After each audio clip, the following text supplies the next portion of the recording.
साथ दीजिए। जो ये ग्रंथ ने जो कहा है ये बड़ी अद्भुत ये बात है। आपको पति कहा है, पति का अर्थ जानते हैं? जो पत्नी को पतित होने से बचा ले उसी को तो पति कहते हैं। लेकिन पति कम बन रहे हैं, भरपेटा ज्यादा बन रहे हैं।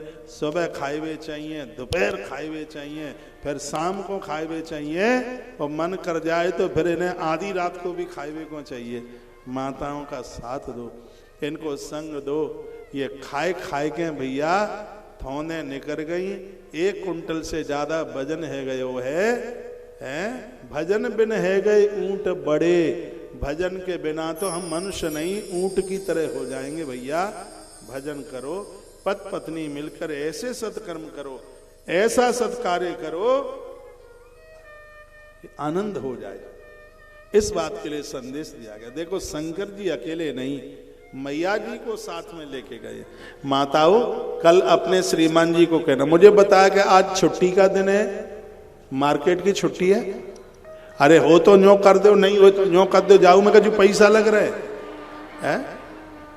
तो ये ना लागू हो जाए कि आज गुरुवार को बाजार की छुट्टी थी इसलिए इतनी ज्यादा भीड़ आई।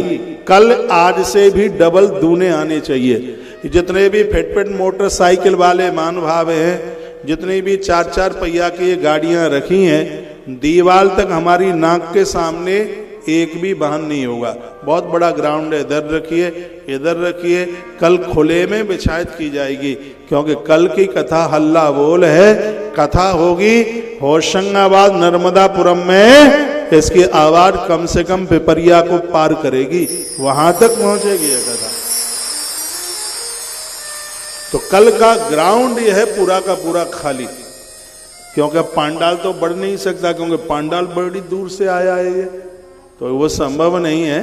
तो कोई गर्मी है नहीं, तो खुले में समय बिछायत हो जाएगी। एक भी श्रोता यहां से वापस नहीं जाना चाहिए। और आज तो मैं आपको नहीं बोल पाऊंगा, लेकिन कथा जिस दिन समापन की तरफ होगी तब मैं कहूंगा बोलो पंचो कैसी कथा रहेगी। आप कहोगे आनंद आ गया। ये कथा हमें बहुत आनंद देगी, इसलिए क्योंकि कथा गौ माता के लिए हो रही है। इसलिए कल मैंने आपको निवेदन किया है, यह आयोजन पूरे नगर का है, ये आयोजन पूरे शहर का है। ये इस बात को अपने दिमाग में जरूर रखिएगा। बहुएं यदि पियर में हैं तो उन्हें बुला लेना इस कथा में। बेटियां यदि ससुराल में हैं तो भले ही 2 दिन के लिए बुला लें, उनको जरूर बुलाएं। जिन बहनों को संतान नहीं है, कल राम जन्म की कथा वो जरूर सुने। कल राम जन्म, हम अपनी कथा में शनिवार और बुधवार के दिन संतान नारियल देते हैं। हमने 700 के लगभग नारियल दिए हैं, तो 500 के लगभग उन बहनों को संतान हुई है। डॉक्टर्स लोगों ने जो कह दिया था कि औलाद का कोई योग नहीं है। जब काम दवा से नहीं, तब काम दुआओं से होते हैं। तो उन बहनों को जरूर संदेश देना। यहाँ व्यासपीठ से नारियल दिया जाएगा, यहाँ से रुद्राक्ष भी मिलेगा। लिख सकें तो लिख लेना। 3 मुखी रुद्राक्ष बच्चों के लिए वरदान है। पढ़ने लिखने में बहुत बड़ा महादेव का आशीर्वाद धरती पर है। सभी बच्चों के गले में 3 मुखी रुद्राक्ष होना चाहिए। गर्भिणी नारी के तकिए के नीचे 4 मुखी रुद्राक्ष होना चाहिए। और जितने भी ड्राइवर हैं दुनिया में, उनके गले में या आपकी गाड़ी में 2 मुखी रुद्राक्ष होना चाहिए। 2 मुखी रुद्राक्ष गाड़ी में होगा, गाड़ी टकराएगी नहीं, एक्सीडेंट नहीं होगा, चलने वाला व्यक्ति सुरक्षित होगा। हम लोगों ने अपनी गाड़ी में 2 मुखी रुद्राक्ष रखा है, लगाया है।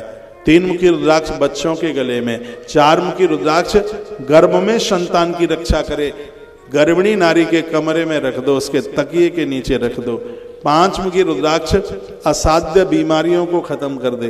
5 मुखी रुद्राक्ष की इतनी बड़ी महिमा है, जो इसको धारण करता है प्रत्येक दिन उसे चातुर्मास चौमासा करने का उसे पुण्य मिलता है। 6 मुखी रुद्राक्ष किसी की कुंडली में काल सर्प दोष है, किसी की कुंडली में मंगल दोष है। जवान बच्चों के लिए वरदान है 6 मुखी रुद्राक्ष।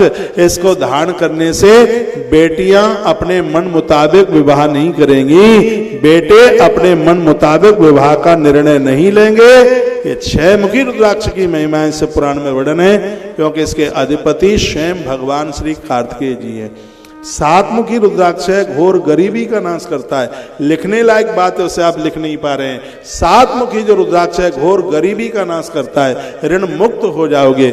ऐसा नहीं कि पैसा ऊपर से टपकेगा, लेकिन ये पक्का है धन आने के साधन बन जाएंगे, नौकरी में प्रोग्रेस होगी, आपका कारोबार खूब चलेगा, किसी न किसी प्रकार से धन आने के साधन। बाजार में पैसा फंसा है वो अचानक आना आरंभ हो जाएगा। ये सातमुखी रुद्राक्ष का प्रभाव है। जो आठमुखी जो रुद्राक्ष है वो हमें अकाल मौत से बचाएगा, अकाल मृत्यु से बचाता है। इन रुद्राक्षों की इतनी बड़ी महिमा। नौमुखी रुद्राक्ष है वो साक्षात भगवती दुर्गा का स्वरूप है। तो ये शिव महापुराण में ये बड़े विस्तार से कहा गया।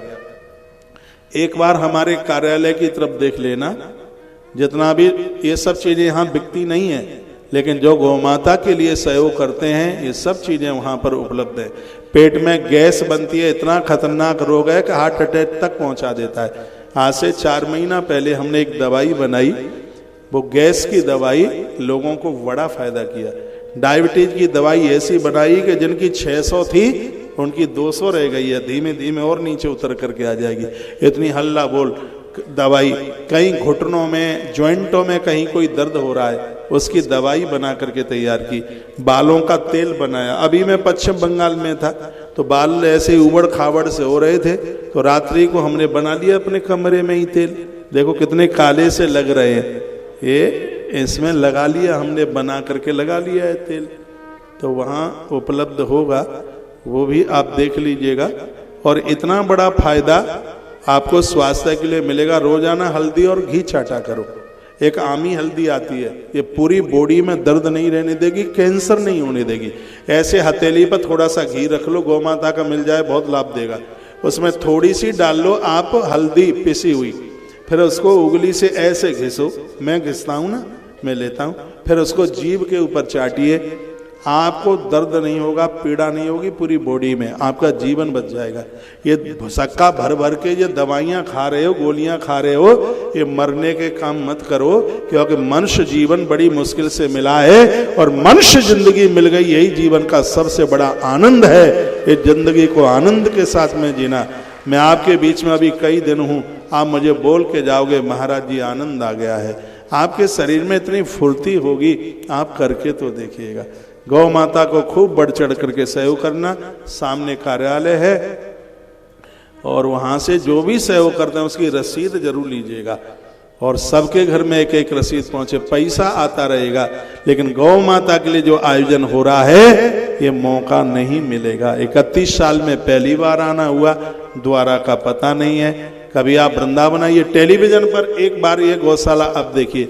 हमने संकल्प लिया है जब तक 1 लाख गैया इस गौशाला में पूरी नहीं हो जाएगी तब तक अन्न ग्रहण नहीं करेंगे।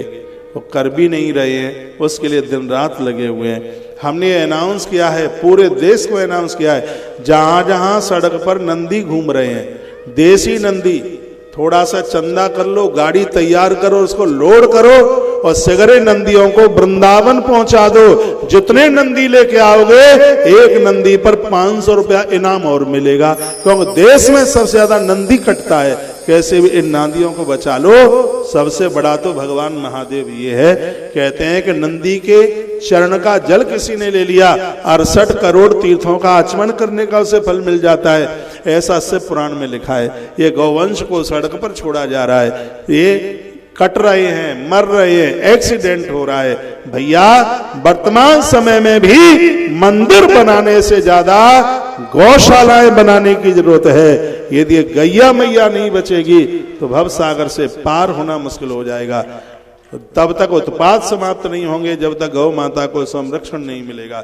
सरकार को अपने कान के ढपोले खोल करके सुन लेना चाहिए कि देश से गौ माता का मांस, चर्म ये निर्यात न हो, क्योंकि गैया मारने के लिए नहीं है। गौ माता बहुत पूज्य है, गौ माता बहुत वंदनीय है। गौ माता राष्ट्र पशु नहीं, गौ माता राष्ट्र माता होनी चाहिए। जब गौ माता बचे, आप देखें देश की कितनी खुशहाली बढ़ेगी। भगवत कृपा से हमने मध्य प्रदेश में भी जबलपुर के पास मंडला नाम की जगह बहुत बड़ी वहाँ गौशाला बनाई है, उसी काम में लगे हैं। श्री धाम वृंदावन की धरती पर 1 लाख गौ माता के लिए स्थान बनाया जा रहा है। बहुत बड़ी गौ माता की संख्या दिन दूनी रात्रि चौगने के रूप में बढ़ रही है। टेलीविजन पर वही आप देख रहे हैं। इसमें आप सब सहयोगी बने। इसकी गोअक्षवृत्ति सेवा में 21 हजार के सदस्य बनाए जा रहे हैं, जिसका एक कार्ड आपको मिलेगा। जब भी आप वृंदावन आते हैं, रहने को आपको कक्ष मिलेगा, भोजन तो वहाँ मिलता ही है, जिसका कोई पैसा नहीं लगता। ये आपका भी एक आश्रम आपका होगा। 1000 कमरे का आश्रम बन रहा है और आप गौ माता के बेटा बेटी बनिए और उसका कार्ड प्राप्त कीजिए। गौ माता के इस सेवा प्रकल्प से, सेवा अभियान से आप जुड़िएगा। छोटी से छोटी, बड़ी से बड़ी सेवा इसके साथ में आप जुड़ें। यहाँ गौ माता के लिए 1 दिन का पूरा भोजन 100 रुपया, सुन लीजिए, 1 महीने का पूरा भोजन 2500 रुपया और 1 वर्ष का पूरा भोजन 25,000 रुपया लिया जाता है। लोग सहयोग करते हैं तभी तो चल रहा है। आज गौशाला के सेवा कार्य में लगभग प्रत्येक दिन 13-14 लाख रुपया प्रत्येक दिन खर्च किया जाता है और वह भक्तों के द्वारा ही पूरा होता है। और सुनिए, इस समय भारतवर्ष की सबसे बड़ी गौशाला गौ तीर्थ तुलसी तपोवन गौशाला